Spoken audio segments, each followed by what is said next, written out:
వాట్సాప్కు supreme court strong warning ఇచ్చింది. వినియోగదారుల డేటాను వ్యాపార ప్రయోజనాలకు ఉపయోగించుకోవడానికి అనుమతించాలని కోరుతూ వేసిన పిటిషన్పై సీరియస్ అయింది.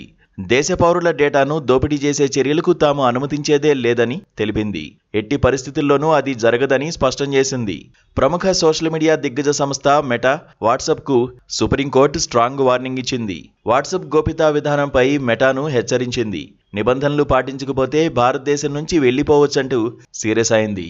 వాట్సాప్ గోప్యతా విధానం 2021కి సంబంధించిన పిటిషన్ను సుప్రీంకోర్టు ప్రధాన న్యాయమూర్తి జస్టిస్ సూర్య నేతృత్వంలోని ధర్మాసనం విచారించింది.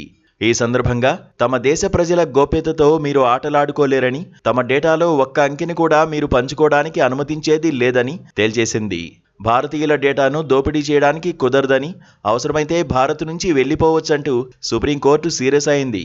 నిబంధనలు పాటించినందుకు company law tribunal competition commission of India విధించిన 213 కోట్ల రూపాయల జరిమానాను అత్యున్నత ధర్మాసనం సమర్థించింది. పిటిషన్పై విచారణ సందర్భంగా ప్రభుత్వ తరఫున సొలిసిటర్ జనరల్ తుషార్ మెహతా వాదనలు వినిపించారు. వ్యాపార ప్రకటనల కోసం వినియోగదారుడి డేటాను వాట్సాప్ ఇతరులతో పంచుకోవడం దోపిడీగా విమర్శించారు. దీంతో ఈ సందర్భంగా ప్రధాన న్యాయమూర్తి స్పందిస్తూ తమ రాజ్యాంగాన్ని అనుసరించకపోతే దేశం విడిచి వెళ్లిపోవచ్చని, పౌరుల గోప్యతకు భంగం కలిగించే పనులు చేయడానికి తాము అనుమతించేది లేదని హెచ్చరించారు.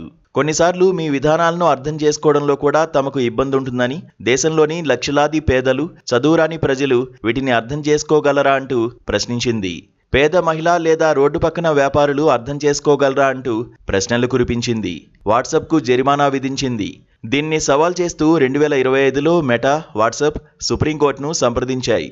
ఈ క్రమంలో సీసీఐ నిర్ణయాన్ని సమర్థించిన సుప్రీం వాట్సాప్ యాజమాన్యంపై తీవ్ర వ్యాఖ్యలు చేసింది.